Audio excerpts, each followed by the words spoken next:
So continuing our talk in regards to Spider-Man on the PlayStation 4, one popular thing many of you have asked me in previous videos when I asked you what I should cover was, could I go into what I think and what they should do for side missions in this upcoming video game? So since the game is open world, I think many of you will agree with me. Open world games live or die by how much you can do in the open world. And if you have a lack of content, then your open world game doesn't feel real, and that could be a giant problem.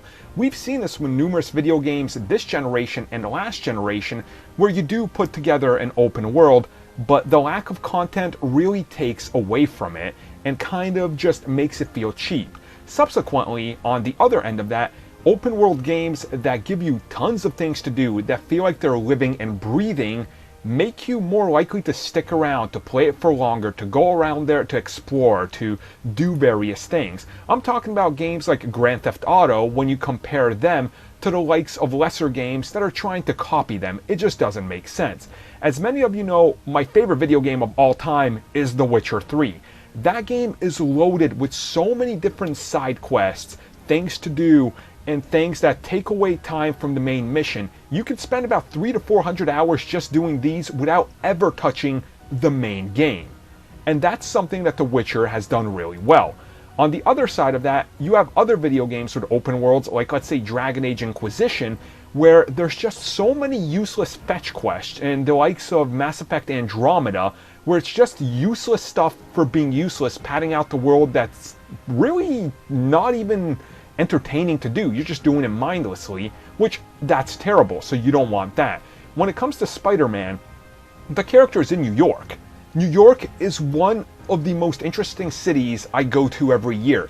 It's beautiful, it's stunning, its architecture allows Spider-Man to really go around and do various things. And I think they have to look at previous games in Spider-Man's history and really look at those and take inspiration from them. Now, of course, you have to have the missions where you're rescuing people from the basic thing. Somebody fell down, hurt themselves. Somebody is sick. Hey, Spidey, help us, because you're the friendly neighborhood Spider-Man. So you should be doing smaller, mundane tasks. You're like, oh God, is this what really superheroes do? Yeah, it's what Spider-Man does. This is Spider-Man, friendly neighborhood Spider-Man. You should have the missions where you're helping the cops. You know, so the cops need your help, they need to stop a crime or some robbery.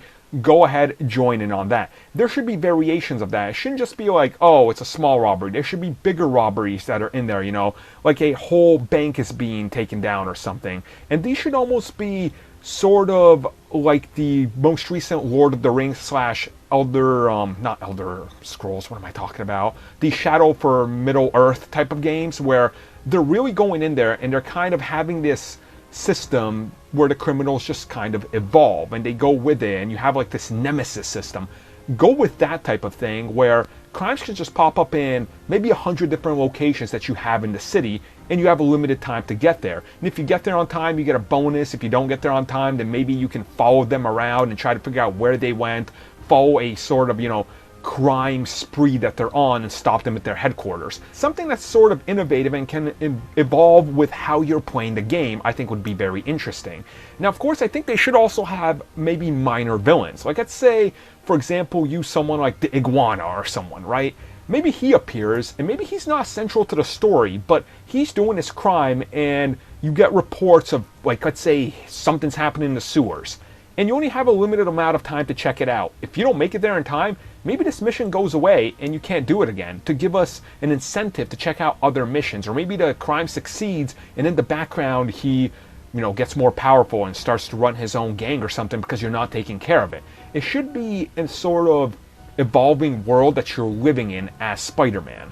I think you should also make a throwback to like Spider-Man 2. Give us the little kid that lost his balloon. I think that would be a fun little callback, right?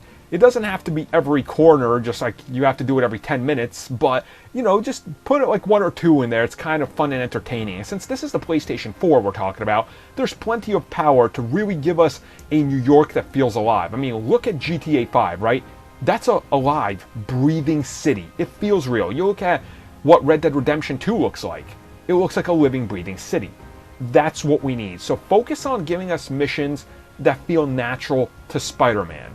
stopping basic crime, stopping big crime, doing the most mundane tasks, going out there, and if you have to, just also being Peter Parker should be a mission, right? You should have to be like, oh, here's MJ. She's calling you. Oh God, do I go hang out with MJ right now and build my relationship up, or do I go do my job, or do I dress up as Spider-Man and go stop this crime over here that could lead to something bigger? Give us those consequences so when we replay the game, we have a reason to pick different decisions and build up these relationships and find out new missions. I think that's how you have to handle the side missions, because it's New York. It's big. New York is never the same. So make it feel like that in the video game.